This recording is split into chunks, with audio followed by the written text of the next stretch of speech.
Assalamu alaikum, everyone. My name is Muhi Khwaja with American Muslim Community Foundation, and today on the Muslim Philanthropy Podcast, we have with us Dilnaz Waraich, and she's joining us on behalf of the Community Collaborative Initiative, and she's going to be talking to us more about a program they're offering in 2021 called A Year of Learning. Dilnaz is no stranger to our podcast, as she was the Outstanding Philanthropist Award winner, and also has been involved with a lot of community projects across the country. Welcome to the show, Dilnaz. Thanks so much, Muhi. I'm excited to be here my second time and just love to see the work that you've been doing over the past year. Of course. So why don't we share a little bit more on the Community Collaborative Initiative, and feel free to give some background more on yourself for those who are listening for the first time. Sure.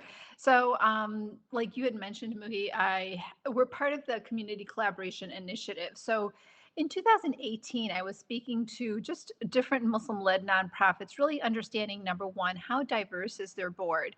Number two, understanding like transparency. How often do they connect with their donors? How often are they really having meaningful conversation about what's happening on their board, what's happening with their institution. And number three, what I was doing with the Muslim-led nonprofits was I was asking them questions about how do you collaborate and who do you collaborate with, and what are other Muslim nonprofits that you collaborate with, as well as non-Muslim-led nonprofits that you collaborate with. And I was really quite surprised to find out that a lot of our Muslim-led nonprofits work really well and are very mission driven, but they don't really have the time and the capacity to just have conversations with other executive directors and other staff members in a lot of the work that they're doing. So that's how the Community Collaboration Initiative started, is really making sure 25 Muslim-led nonprofits bring in one board member, one staff member for a 3-year research-based initiative. So 2020 was our first year, and that was collaboration through trust building. So that 1 year we brought together 25 Muslim-led nonprofits, and every month we talked about how to build trust, how to move from the scarcity mindset to the abundance mindset. What challenges do we have? And it's not an easy thing to do, is building trust amongst 25 Muslim-led nonprofits. Collaboration is a messy thing to do. Sure. So right now we're in our second year, and our second year is focused on collaboration through programming. So the 25 Muslim-led nonprofits in their sector are going to decide what they really want to build for this year. What type of programming do they want to do? And the third year, which will be 2022, it's going to be about collaboration through sustainability. And that means just really opening it up to the foundation world, opening up to the grant world. How can we get more funding for our Muslim-led nonprofits? I think that's really critical and impressive in terms of the scope and thinking through like a 3-year process to get there. A lot of organizations are starting to get more funding and diversify their funding as they've had to be more strategic about raising money through a pandemic and just kind of moving forward. And I think that trust building and collaboration will go a long way in helping them create stronger applications for foundations in the future as well. You're actually spot on, Muhi. So a lot of the buzzword right now is collaboration, and everyone talks about collaboration in the foundation world and the nonprofit world. But to do it well, we realized that 3 years is the right number. So 1 year is just too short. You really can't build that empathy, the knowledge, the trust between nonprofits. 5 years is way too long. So 3 years is really the sweet spot. But we did not think COVID was going to hit. We really thought, every 4 or 5 months we'll get together and we'll physically build community, we'll physically get together. But because of COVID, we've actually physically not been together at all. And we've been doing, the Zoom calls every single month. And we have been able to build community because it's really, this is our calling, this is our mission, this is what we're driven to do. So our executive directors, our staff members, we're getting together physically, not physically, but virtually. Yeah, that makes sense. And, I think being able to have peers and community organizations across sectors and cross collaborating, just people to learn through this time in our lives together in terms of having partners across the aisle and people that you can reach out to say, hey, this is what we tried. What are you guys doing? That's so key. And I think one of the great benefits of having collaboration is being able to learn from others that are doing similar things to you and how you can achieve your missions and goals together. So kudos to the CCI to really think of this initiative and how it can further benefit Muslim-led institutions, because it's not necessarily that there's a lack of resources. I think it's more so that there's been a lack of planning on organizations' part, but then also even from the families and donors' part in terms of how they want to see their giving make a difference. A lot of people just give to give and not necessarily give with an end impact. And I think that this initiative can help on both ends of that aisle.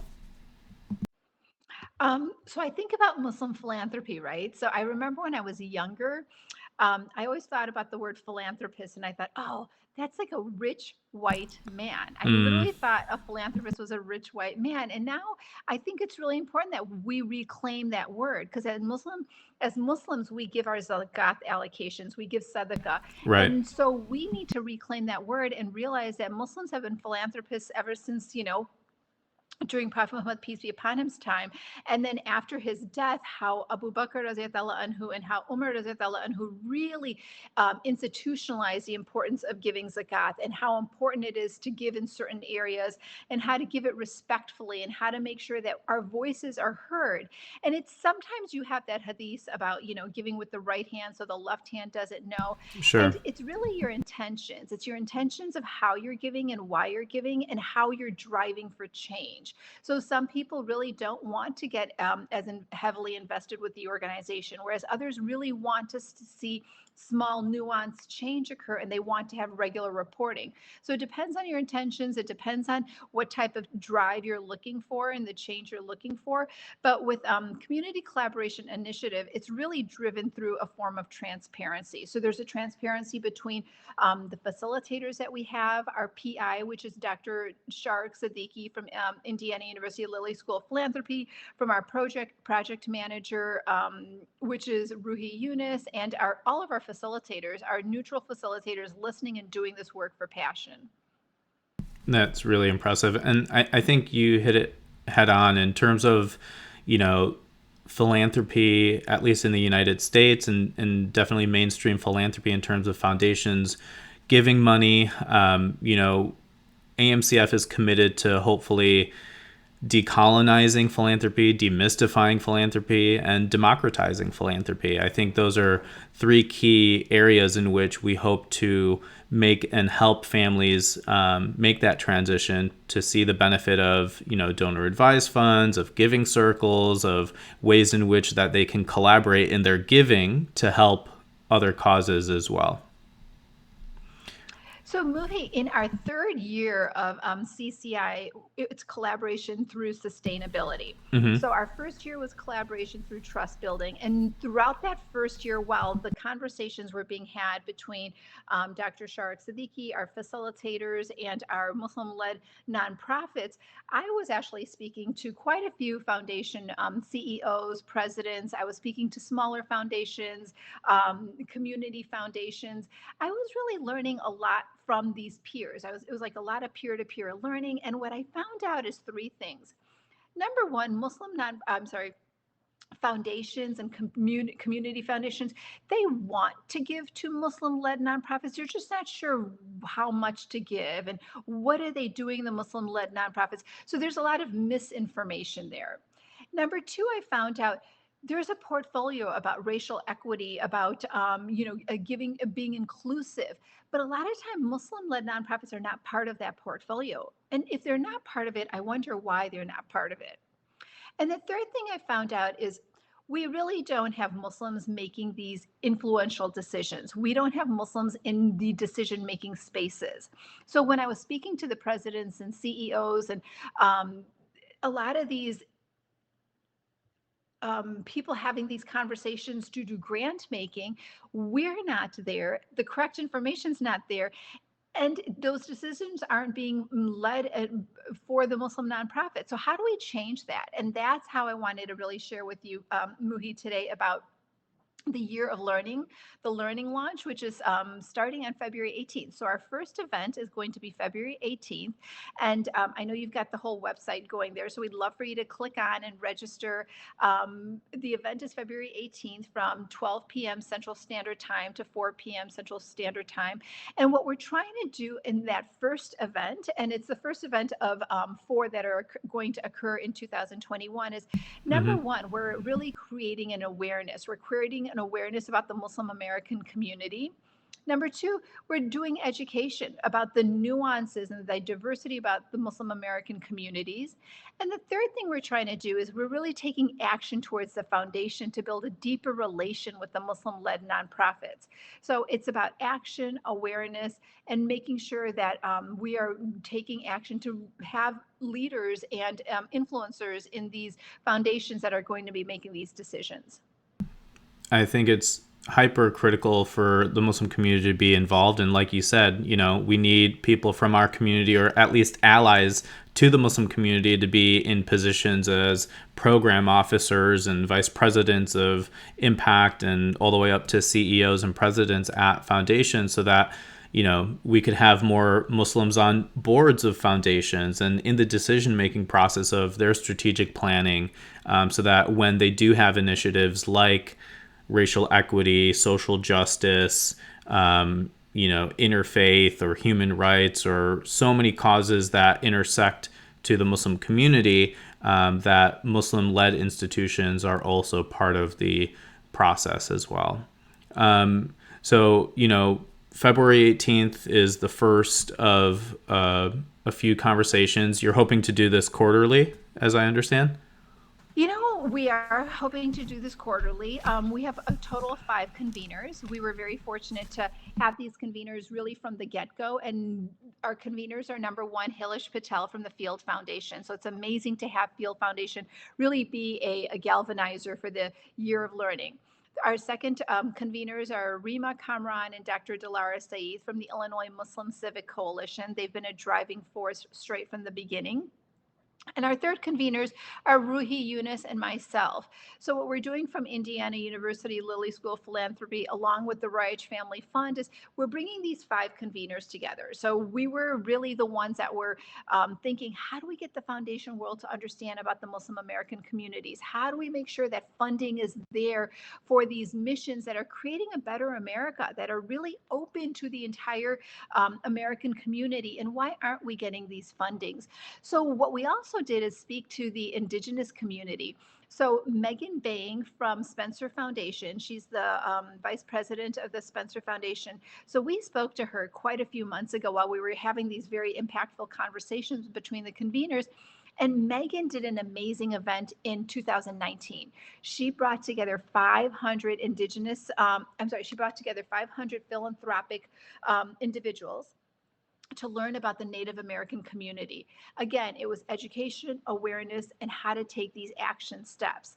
And through Megan's experience, that's how the year of learning came about. And that's how we decided the first event is going to be called the Learning Launch, because we're launching into this learning. And then after that, we'll have subsequent events, probably quarterly, and bringing back the foundation partners, bringing back our interreligious friends, bringing back our allies to continue these conversations, because it can't be a one-off.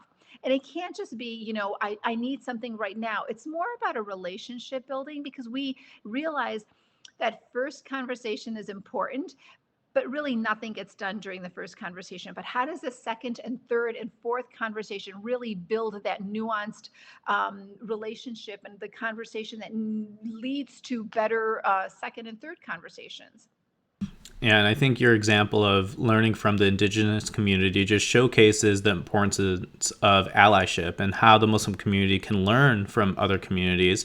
And obviously, when it comes to the civil rights movement, there's so much that the Muslim community has to appreciate and respect from the Black community in the United States that, has allowed for so many more minority communities to benefit from the civil rights era. And I think similarly with the indigenous community, it's great to see that the inspiration of this event came from there, because there's, again, so much that we can learn from. And similarly to what you were saying about, funding and all that relationship building, even if there are community foundations that are funding Muslim-led institutions maybe in their first or second year, it's not in equity or comparable to organizations outside of the Muslim community that are receiving, hundreds of thousands of dollars when Muslim communities may be earning, $10,000, let's say. So I think there definitely is some progress that needs to be made. And I think that the Year of Learning is a really good opportunity for mainstream philanthropy to get a better chance to learn about the Muslim community. And I'm really grateful for your leadership in this, because this is also something that AMCF is committed to and passionate about. And we're really glad to be part of this initiative as well. So, Muhi, I totally agree. We cannot have done this without AMCF and the planning that has gone into all these subcommittees. You've been part of all of our planning meetings. But one thing we realized is organizations like Al-Hibri and Pillars Fund and Proteus really did the trailblazing work. They were there, and then we were fortunate to Definitely. do this work now with a lot more ease, because they were able to start doing this work 15, 20 years ago. But we were also in our planning committee so fortunate to have a really diverse group of leaders. So we've got Woods Fund, we have a Chicago Community Trust, we have the Institute of Policy and Civic Engagement from Illinois University. So Illinois University has an entire sect called the Institute for Policy and Civic Engagement, and we have Norma Ramos, who is our program manager for this entire year of learning. So we're so fortunate to have Illinois University be part of this as well. But we're also fortunate to have Interfaith Youth Corps. We have Field Foundation, like we had mentioned. We have Bank of America. We have Doris Duke Charitable Foundation. So we have a total of about 40 individuals have been there with us in 3 planning meetings, making sure that our first event that happens on February 18th isn't just happening in a silo, but it's like we're all getting together as we build this beloved community. We just had, Martin Luther King Day. And how do we build this beloved community together? How do we make sure that we're inclusive, that we have voices from diverse areas, and everyone feels like this is their community and they can be part of this building? So your leadership, Muhi, has been inspirational, and you've been able to really connect a lot of the pieces, and we really appreciate that. Yeah, I think, we're happy to be part of it, just kind of continuing the work that's been done, as you said, for the last few decades, and just really trying to make sure that, the voices and the work in the Muslim community are being represented and highlighted in a meaningful way. We'd love to have Monica and Halish and other people from the Year of Learning conveners on the podcast, so that they can share their backgrounds and, kind of how they got to their points in their careers and things that they've learned about and why they're so passionate about the Year of Learning as well. In terms of, people can find out more at yearoflearning.uic.edu. You can register, you can see all the sponsors and partners on this great initiative. What are you hoping, as the year continues after February 18th and beyond, what are you hoping some of those actionable items and introductions kind of blossom into? Great question. So February 18th is more of a larger convening. We have all these small breakout rooms about the arts, about the social sector, about foundation world. And then we're also going to have intimate conversations between certain leaders, and we also have roundtable conversations. So because we physically can't get together and we can't have that, coffee break and intimate conversation in the corner over there, we're trying to virtually build these intimate conversations. So this February 18th is, you get to choose which breakout room you want, which speaker you're going to be able to attend. But we're also developing moments in there where we have roundtable discussions for 15 minutes. So we're trying to make it as intimate and as virtually inclusive as possible. But we realize that this is a first conversation, right? So our next conversation, what we really want to focus on is just like the government. What is the government doing for funding? And focus a little bit more on the government and do more intimate conversations by bringing in individuals from the government. And then making sure that we do corporate sponsorship. Muslim-led nonprofits really are limited in the corporate sponsorships that they've been able to get. And how do we make sure the corporate sponsorship is done well? What are the little nuanced information that we need to know to get those grants? We also think about entertainment and how important the culture and media is. How do we make sure that Muslim entertainers are getting out there and they're being heard and they're seeing the power of their voice? But it's constantly being not like a fishbowl where you're looking in and wondering, oh, I wonder what the Muslim community is up to. But it's like really a together conversation. We're having a conversation with our allies and our Muslim communities together. It's like side by side, we're developing this. Really great. So, in terms of anybody who's listening, like there's going to be opportunities for Muslim leaders or just general Muslim community. There's going to be opportunities for people in mainstream philanthropy. There's going to be opportunity for nonprofit leaders to engage with these foundations as well. So really, in terms of the target audience, we really want it to be as wide as possible. And if you're interested in any of those aspects of mainstream philanthropy, Muslim nonprofit organizations, or just simply learning more about engaging foundations in your work, I think this is a really great opportunity for that first step and learning more. What else would you like to share about either UIC or the Year of Learning or CCI? So I think we're about 3 weeks away till the Year of Learning, the learning launch occurs, which is on February 18th at 12 o'clock Central Standard Time. Please do register in advance. If you register before February 10th, you get a $25 gift card for lunch, and then you could have lunch with us as well. So try and make sure you register before February 10th. But the other thing is try and make sure you reach out to your social capital. Make sure you reach out to individuals that you think this is a really important conversation for our allies to learn about. It's a really important conversation for our Muslim leaders to also feel a sense of power and what their power means and how we're reclaiming our narrative. We don't need someone else to tell the Muslim American story about how we've been here for 400 years, how 30% of the African American community actually is the Muslim community, the journey that we've had from enslaved individuals to Nation of Islam to Islam. What does that journey look like? These are conversations that are really not well told. And how do we make sure we tell these stories? The stories about equity in the Palestinian community and what's happening with CVE and what's happening, just in the world that's so polarized right now. These are actually human stories as well. How do we tell our human story?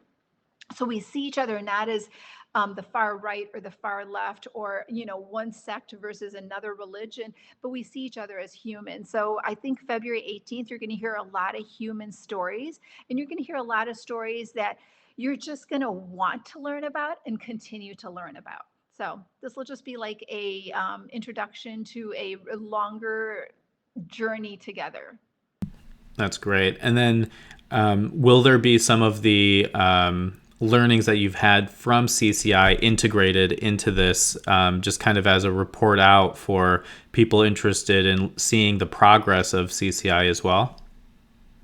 So we are not spending time to do that, but in our breakout rooms, we do have quite a few of our CCI organizations part of it. So while they're in their breakout room, they can definitely talk about how messy collaborations are and how important collaborations need to be done. And they're only done with a lot of intentionality. No one does a 3-year research-based initiative without putting a lot of deep emphasis and outcomes that we want to see and making sure that research is being there.